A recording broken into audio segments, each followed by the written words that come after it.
Assalamualaikum warahmatullahi wabarakatuh. Kami dari kelompok 4 ingin mempresentasikan tentang e-bisnis dan perubahan organisasi. Sebelumnya, kenalin nama saya Aisyunita Putri.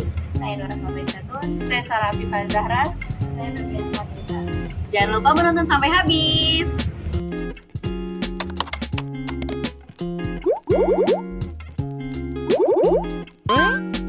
Istilah e-bisnis digunakan pertama kali oleh IBM tahun 1997. E-bisnis dapat diartikan sebagai penggunaan teknologi dan informasi dan komunikasi oleh organisasi dan individu antara pihak-pihak terkait untuk menjalankan dan mengelola proses bisnis utama sehingga dapat memberikan keuntungan, dapat berupa keamanan, fleksibilitas, integrasi, optimasi, efisiensi, dan atau peningkatan produktivitas dan profit. Penerapan e-bisnis pada suatu unit usaha sebenarnya dapat menimbulkan keuntungan atau kerugian bagi unit usaha yang dimaksud. Namun, bila dikaji secara dalam, memang dampak positif yang dianggap lebih besar daripada dampak negatif. Kemudian kondisi dan situasi pasar bisnis digital menurut Butler dalam beberapa industri dan segmen, kelompok penjual dan pembeli melakukan pertukaran transaksi melalui online exchange yang dikenal sebagai virtual market. Virtual market dapat dikembangkan oleh perusahaan dalam rantai pasokan atau oleh pihak ketiga. Pasar yang bersifatnya ini memungkinkan perusahaan untuk membeli kebutuhan dari beribu-ribu pemasok. Selanjutnya ada definisi tim kerja. Menurut Irham Fahmi, tim kerja adalah sekumpulan orang yang memiliki kesamaan visi dan misi yang bekerja dalam usaha melaksanakan terwujudnya pekerjaan tersebut. Pembentukan tim kerja dilakukan karena ada keinginan untuk mempercepat suatu pekerjaan agar terlaksanakan dengan waktu yang ditargetkan. Ada perbedaan antara kelompok dan tim. Kelompok dan tim tidaklah sama menurut Septon P. Robbins dan Timothy E. Judge. Kelompok kerja tidak memiliki kebutuhan untuk peluang untuk terlibat dalam kerja kolektif yang memerlukan usaha gabungan. Jadi kinerja mereka merupakan gabungan dari tiap-tiap kontribusi individu dari tiap anggota kelompok. Sebaliknya, tim kerja menghasilkan sinergi positif melalui upaya yang terkoordinasikan. Selanjutnya, tipe tim.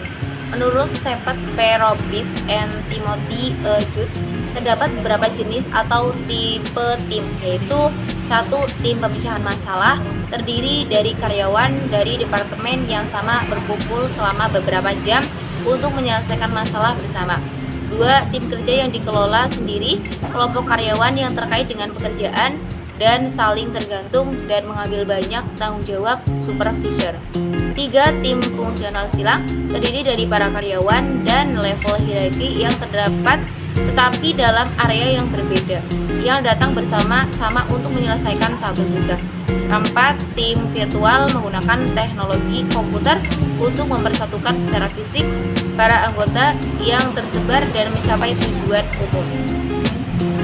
Selanjutnya, kebutuhan tim kerja yang berkompetensi. Beberapa perusahaan, baik dalam berskala nasional atau internasional, menargetkan untuk memiliki tim kerja yang mampu menyelesaikan berbagai persoalan-persoalan dengan berbagai tingkat kesulitan. Artinya, suatu pekerjaan dilaksanakan oleh mereka yang memiliki kompetensi yang berbeda-beda. Secara umum, terdapat 2 faktor yang membentuk kompetensi. Pertama, reference bersumber dari jenjang pendidikan termasuk latar belakang di mana yang bersangkutan memperoleh pendidikannya. Dan yang kedua, experience menyangkut beberapa banyak pengalaman yang dimiliki. Faktor yang menentukan keberhasilan tim.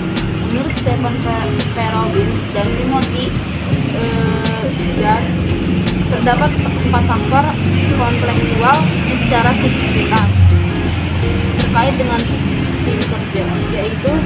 Sumber daya yang memadai, yang kedua kepemimpinan dan struktur, yang ketiga iklim kepercayaan, yang keempat evaluasi kinerja dan sistem pemberian imbalan. Komposisi tim menurut Stephen P. Robbins dan Timothy Judge, komposisi tim terdiri dari beberapa hal, yaitu yang pertama kemampuan dari para anggota, yang kedua pribadi dari anggota, yang ketiga keragaman para anggota, yang keempat besaran tim.